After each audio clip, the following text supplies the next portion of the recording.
My son slammed his hand on my dining table. "Get out of this house. Monica isn't comfortable having you around. Pack your things and be gone by morning."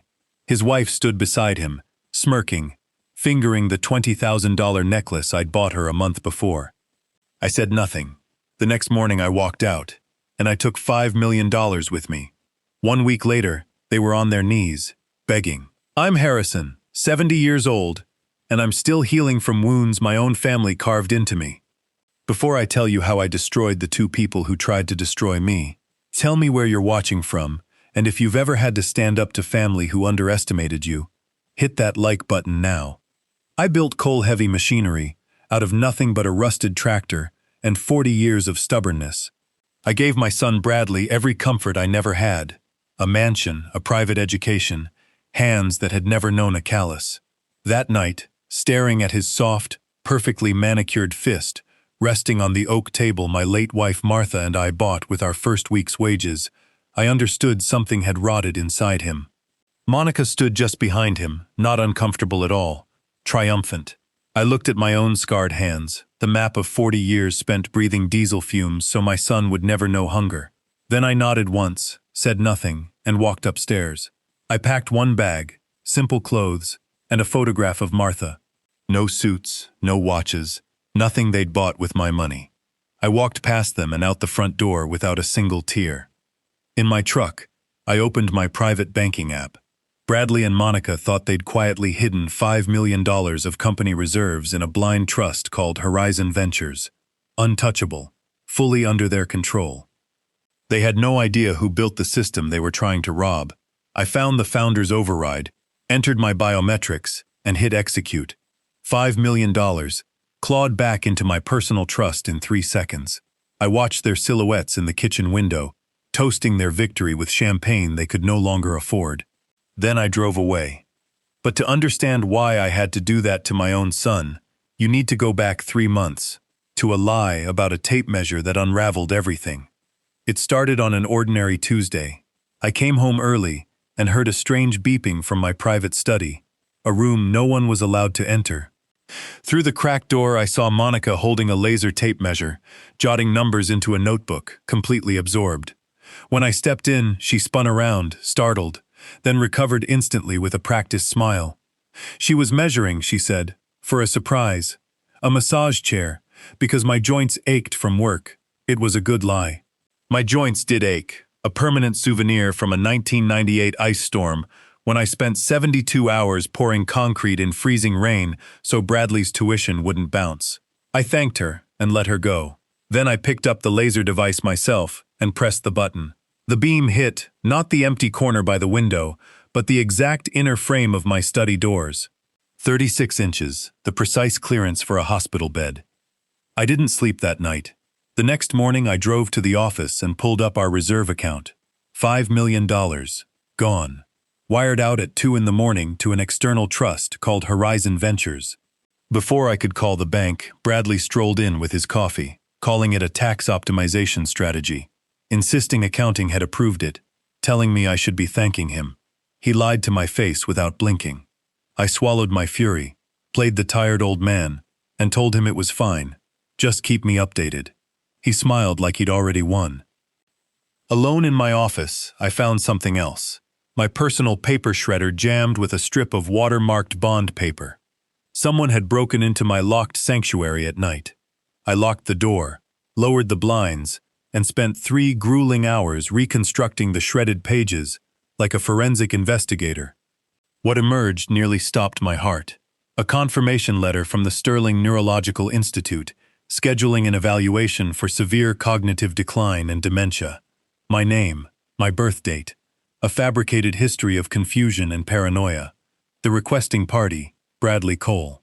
And at the bottom, a signature, my signature, flawless, mathematically perfect.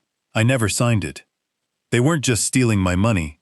They were building a legal case to have me declared incompetent, triggering the succession clause that would hand Bradley the company and me a conservatorship. I needed to know how the wire bypassed our security, so I cornered William, my chief accountant of 15 years, in the parking garage. Terrified, he confessed, Bradley had submitted a digitally forged authorization my verified signature, my clearance code, my biometric timestamp. The system had no reason to question it. I reminded William of the day, years ago, when I personally paid for his daughter's cancer treatment with my own checkbook. No board approval, no hesitation. Because that's what family does. Ashamed, he handed me an encrypted USB drive containing the exact IP address behind the forged transfer. It traced straight back to Monica's laptop, inside my own house. Now I had proof. But I didn't call the police. If I confronted them now, they'd claim confusion, misunderstanding. I needed them to walk all the way to the edge of the plank before I cut it. So I decided to become exactly what they wanted me to be. A broken old man losing his mind. That evening I left the stove burning with nothing on it, scattered mail on the floor, and waited. Monica found me standing there blankly, and, instead of concern, I saw pure hunger in her eyes. I mumbled an apology, calling her Martha. She didn't comfort me. She started texting Bradley immediately. Later, pretending to sleep on the couch, I listened as she whispered into the phone. The doctor was coming Friday for a private evaluation, and once I signed, the $40 million company was theirs. At 3 a.m, I slipped out and drove to a truck stop diner to meet Jonathan Reed, my ruthless corporate attorney. I laid the reconstructed medical letter and the USB drive on the table between us. He traced the Horizon Ventures shell company to the Cayman Islands, registered under Derek Vance, Monica's disgraced brother, a man Bradley had once bailed out of gambling debt. They were laundering my stolen $5 million through him, and if the fraudulent dementia declaration went through Friday, Bradley would gain full power of attorney to legally erase me and liquidate everything I'd built. We had 72 hours. I bought hidden cameras disguised as phone chargers and planted them through the house, my study, the living room, the kitchen, turning their fortress into a trap. Then I told them I was leaving for a 3-day fishing trip in Colorado, exactly when the fake doctor was scheduled to arrive. They could barely hide their excitement. My sudden, erratic departure was exactly the proof they needed.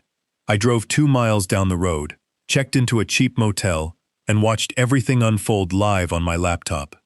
Friday afternoon, the camera captured a man in an expensive suit. No white coat, no medical bag, just a briefcase full of cash. Bradley handed him a thick envelope of untraceable bills. The man didn't examine me, didn't ask a single question. He simply signed a pre-filled declaration of incompetence, stamped his medical seal, and said 4 words that still echo in my chest. He is legally a ghost now. Bradley kissed the document like it was gold and poured scotch to celebrate. Then Monica, smiling, calmly suggested they skip waiting for my health to fail naturally.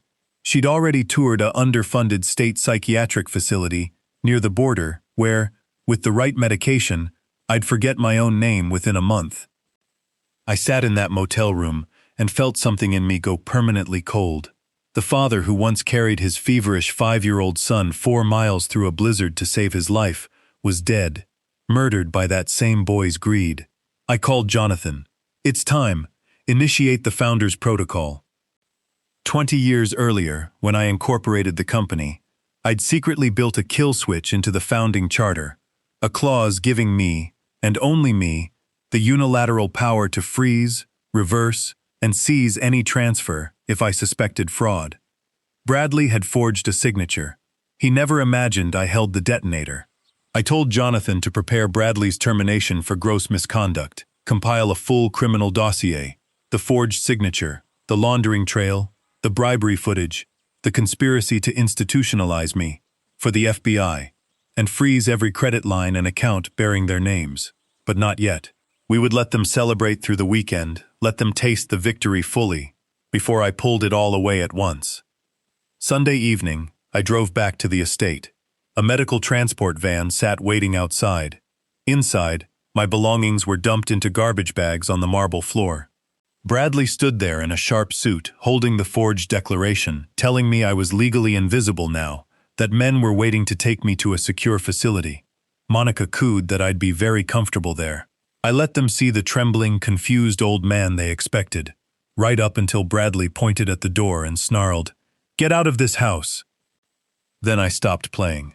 I straightened my spine, let the fog drop from my eyes, and looked at my son with the same cold clarity that had crushed rivals for 40 years. He flinched. I said nothing.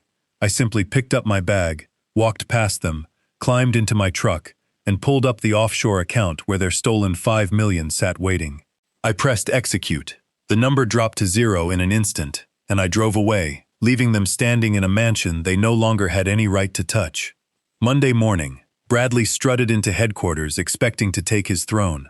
His executive keycard was denied, twice. My head of security, Marcus, met him with a cardboard box of his belongings and a termination letter for wire fraud and gross misconduct, announced loud enough for the entire lobby to hear. Bradley was physically escorted out onto the street.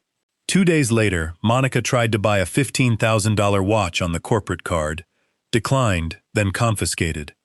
The bank informed her, coldly, that both accounts were frozen by direct order of the founding chairman, that Bradley had been terminated, and that since I'd removed my name as guarantor on their mortgage, they had 30 days before foreclosure. By Friday, Bradley made one last desperate move, heading to the corrupt doctor's clinic to demand a second forged evaluation.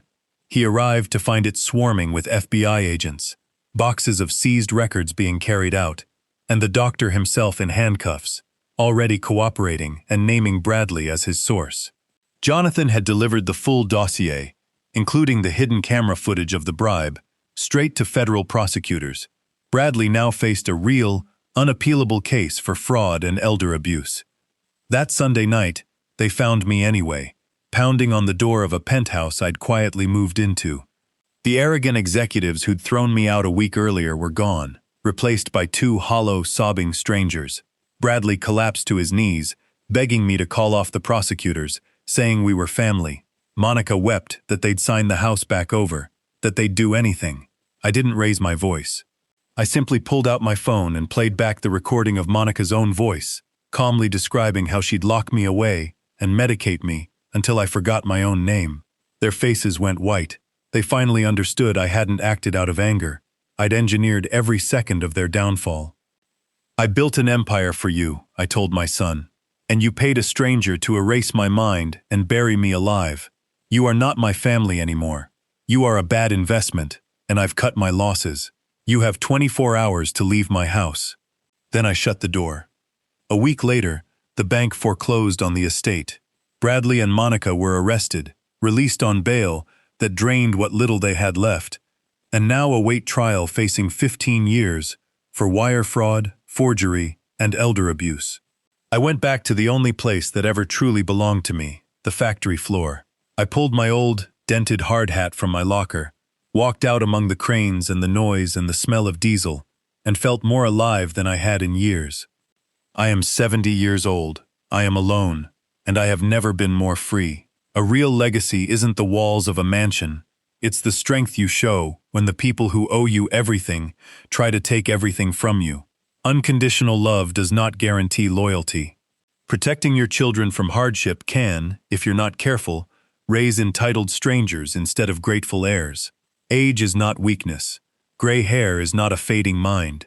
When someone shows you they value your wealth more than your life, believe them the first time, and strike back twice as hard. Have you ever had to cut a toxic family member out of your life to protect your own peace? Tell me your story in the comments. I read every one.